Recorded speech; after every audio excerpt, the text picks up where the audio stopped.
Welcome to Grandma's kitchen. வாழ்க வளமுடன், வாழ்க பல்லாண்டு. இன்னைக்கு நம்ம பார்க்க போறது ஒரு ட்ரெடிஷனலான நீர் தோசை அப்படின்னு சொல்லிட்டு சொல்லுவாங்க. பச்சரிசியை ஒரு 200 ml கப்ல ஒரு கப்பு ஊற வச்சிருக்கேன் நானு.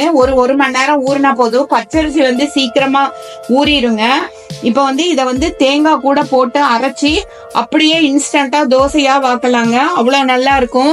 வயிற்று புண்ணு அது மாதிரி விஷயங்களுக்கெல்லாம் இது ரொம்ப நல்லது. தேங்காய் போடுறோம், பச்சரிசி மேலையும் போடுறோம். இது எப்படி செய்யறதுன்னு இப்ப நம்ம பார்க்கலாம் வாங்க. மிக்ஸி ஜார் எடுத்துக்கலாம். அதுல தேங்காய் ஒரு அரை மூடிக்கு போட்டுக்கலாம், போதும். அந்த அளவு தேங்காய் போட்டா போதும்.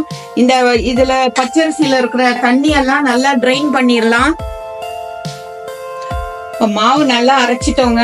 இப்ப இதுக்கு தேவையான அளவு உப்பு போட்டுக்கலாம். பாருங்க, தேவையான அளவு உப்பு போட்டாச்சு. நல்லா கரைச்சிக்கலாங்க. நல்லா தண்ணியா இருக்கட்டும்.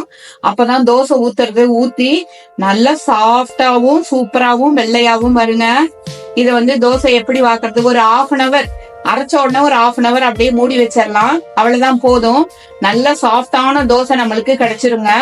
நம்மளோட சூப்பரான சுவையான ஒரு நீர் தோசை எவ்வளவு அழகா வருது பாருங்க. வாக்குறதுக்கு சூப்பரா வந்துடும்.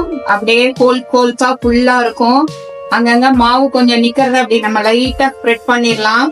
ஸ்ப்ரெட் பண்ணிட்டு அப்படியே விட்டோம்னா ஒரு 5 secondsல வெந்துருங்க. இதுக்கு எண்ணெய் கூட நிறைய தேவையில்லை. ரொம்ப லைட்டா ஊத்துனா, ஒரு 1/4 ஸ்பூன் ஊத்துனாவே போதும். சூப்பரா சுவையா ரெடி ஆயிருங்க.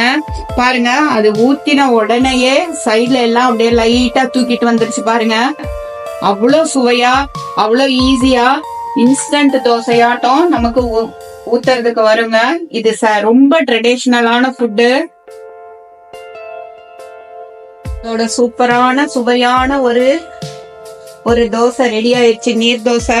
அதுக்கு தொட்டுக்கிறதுக்கு ஒரு கொடமிளகா குஜ்ஜு.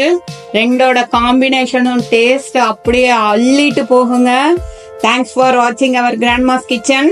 எல்லாரும் லைக் பண்ணுங்க, ஷேர் பண்ணுங்க, சப்ஸ்கிரைப் பண்ணுங்க. தேங்க்யூ.